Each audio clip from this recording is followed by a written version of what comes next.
അൻവറിന് മുൻപിൽ ലീഗും വാതിലടച്ചോ എന്നുള്ള ചോദ്യത്തിന് അങ്ങനെ ഞാൻ പറഞ്ഞിട്ടില്ല എന്നുള്ളതായിരുന്നു ജനറൽ സെക്രട്ടറി PM A സലാമിന്റെ മറുപടി. പാർട്ടി വളരെ ശക്തമായി പ്രവർത്തിച്ചുവെന്നും ഉത്തരവാദിത്വം ഏൽപ്പിക്കപ്പെട്ട എല്ലാ MLA-മാരും പാർട്ടി ഭാരവാഹികളും പൂർണ്ണമായും അവരുടെ ഉത്തരവാദിത്വം നിർവഹിച്ചു, ആത്മാർത്ഥമായി നിർവഹിച്ചുവെന്നും അതിൽ ഫലമുണ്ടായിരുന്നും യോഗം വിലയിരുത്തി.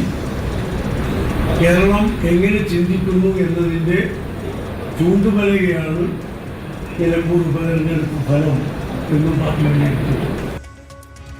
PM A സലാമിന്റെ വാക്കുകളാണ് കേട്ടത്. അരുൺ അമൃതനാഥ് ചേരുന്നു മലപ്പുറത്ത് നിന്നും. അരുൺ, ഇന്ന് CPM യോഗത്തിലാണെങ്കിലും കോൺഗ്രസ് യോഗത്തിലാണെങ്കിലും ഒക്കെ ഏറ്റവും പ്രധാന ചർച്ചാ വിഷയങ്ങളൊന്നായത് PV അൻവറാണ്. പക്ഷേ ലീഗിൽ PV അൻവറിനെ പറ്റി ഒരു ചർച്ചയും ഉണ്ടായില്ല എന്നുള്ളതാണോ? എന്താണ് ലീഗ് ചർച്ച ചെയ്തത്? അക്ഷയ, നിലമ്പൂർ ഉപതെരഞ്ഞെടുപ്പ് ഫലം വളരെ പോസിറ്റീവായാണ് ലീഗ് കാണുന്നത്. അത് വരാനിരിക്കുന്ന നിയമസഭാ തെരഞ്ഞെടുപ്പും ഒപ്പം തന്നെ അതിനു മുമ്പുള്ള തദ്ദേശ തിരഞ്ഞെടുപ്പിലും വലിയ മുന്നേറ്റം ഉണ്ടാക്കാൻ സാധിക്കും എന്നുള്ളത് തന്നെയാണ് ലീഗിന്റെ വിലയിരുത്തൽ.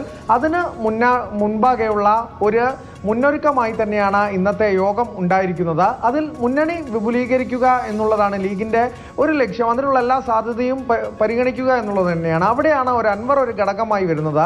ഇന്ന് പ്രതിപക്ഷ നേതാവ് പറഞ്ഞ UDF പൊതു താല്പര്യത്തോടൊപ്പമാണ് ലീഗിന്റെ താല്പര്യമെന്ന് ജനറൽ സെക്രട്ടറി PM A സലാം പറഞ്ഞു വെച്ചെങ്കിലും അതിൽ ഒരുപാട് ഒളിയമ്പുകൾ ഒളിഞ്ഞിരിപ്പുണ്ട് എന്നുള്ളത് തന്നെയാണ് വ്യക്തമാകുന്നത്. UDF പൊതു താല്പര്യത്തോടൊപ്പമാണ് ലീഗിന്റെ താല്പര്യം. അല്ലാതെ ഞങ്ങൾക്ക് പ്രത്യേകിച്ച് അൻവറിനോട് മമതയോ വിദ്വേഷമോ ഇല്ല. വാതിൽ അടച്ചു എന്നൊന്നും ലീഗ് പറയുന്നില്ല. നിലവിൽ ചർച്ചയായില്ലെന്നേ പറയുന്നുള്ളൂ. ആവശ്യമായ വേളയിൽ ചർച്ചയ്ക്കെടുക്കും എന്നുള്ള തരത്തിൽ തന്നെ ലീഗ് പറഞ്ഞു വെക്കുന്നുണ്ട്. അതിൽ ലീഗിന് കൃത്യമായ ഒരു ലക്ഷ്യമുണ്ട് എന്നുള്ളത് തന്നെയാണ്. ഇപ്പോഴും ലീഗ് നേതാക്കൾക്കിടയിലുള്ള അഭിപ്രായ വ്യത്യാസം തന്നെ ഇന്നലെ ET മുഹമ്മദ് ബഷീറും MK മുനീറും ഒക്കെ പ്രതികരിച്ചതൊക്കെ തന്നെ അതിനോടൊക്കെ മൗനം പാലിക്കുകയാണ് ലീഗ് നേതൃത്വം. എങ്കിൽ പോലും ലീഗിന് PV അൻവറിന്റെ കാര്യത്തിൽ ഒരു സോഫ്റ്റ് കോർണർ ഉണ്ട് എന്നുള്ള തരത്തിൽ തന്നെ കാര്യങ്ങൾ മുന്നോട്ട് പോകുന്നു എന്നുള്ളതാണ്. അത് ആവശ്യം വരുമ്പോൾ പറയും എന്നുള്ളത് തന്നെയാണ് നമുക്ക് വ്യക്തമാകുന്നത്.